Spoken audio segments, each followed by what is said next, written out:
Edit page last edit November 6, 2017 1 day 18 hours ago. This page contains tips and tricks for success in Call of Duty World War II multiplayer. Right off the bat, players will have to choose between 5 divisions: Airborne, Armored, Expeditionary, Infantry, and Mountain. Each division will start out with a set weapon and ability. Do not worry about the weapon, as you can equip any weapon to any class as you progress. Make sure to read the unique abilities for each division. For example, if you are a player who enjoys not being restricted by sprint fatigue, choose the Airborne division. As you eventually unlock every division for multiplayer, make sure to play with the division and weapon you'd like to level up. Level ups include more attachments for weapons and more abilities for divisions. Basic training is passive abilities that you can add to help any division. Each basic training can help you customize the way you fight and play in multiplayer. Unless you are a master at Call of Duty multiplayer, it can be tough to stay alive long enough to unlock score streaks in-game.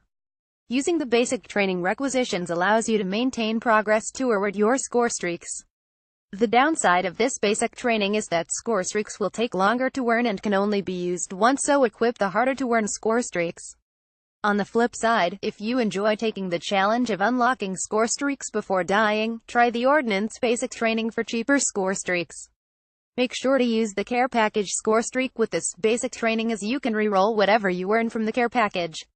Find yourself loving the sniper role but having trouble defending yourself with a pistol? Use the Rifleman basic training to equip a SMG or other weapon when in close quarter engagements. Note that your second primary will not be able to have any attachments on it. If you would like to use a basic training that assists your overall neutral game, the Inconspicuous or Scoped basic training abilities are two of the best. Being able to move around quietly or have overall less flinch can tremendously improve your chances of survival in multiplayer. Keeping a constant eye on your radar is vital in all Call of Duty multiplayer games, but here are some other tips about map awareness you might find useful.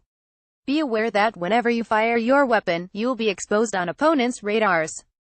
Keeping this in mind, make sure to keep moving and don't stay in the same area for too long if you're firing off shots.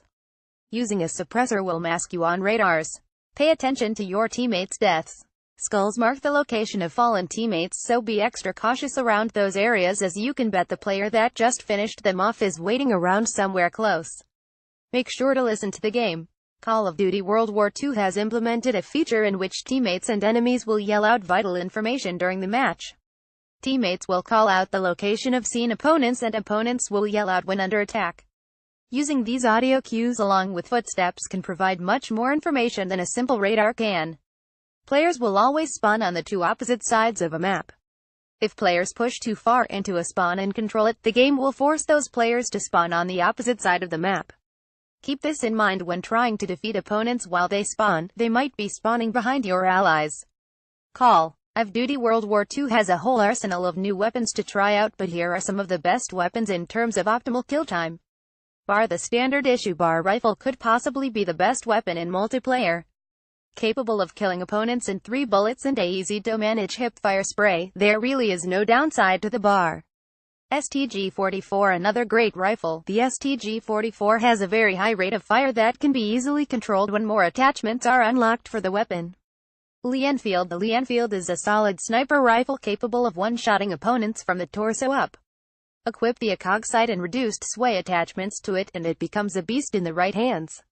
Unless you are using certain basic training skills, you will spawn with one equipment to use.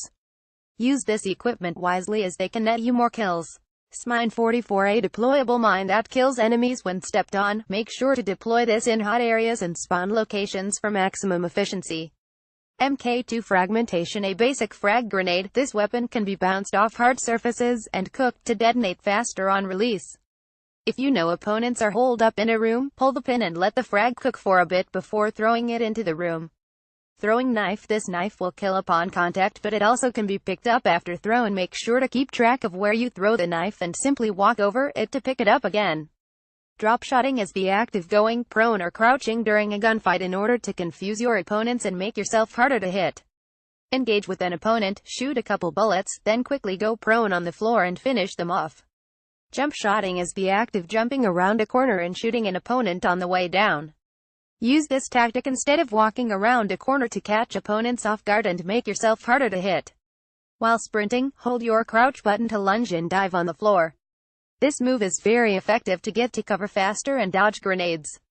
You can also dive toward your opponents and shoot at them while diving to really confuse them. Next, cheats and secrets. Previous, capture the flag.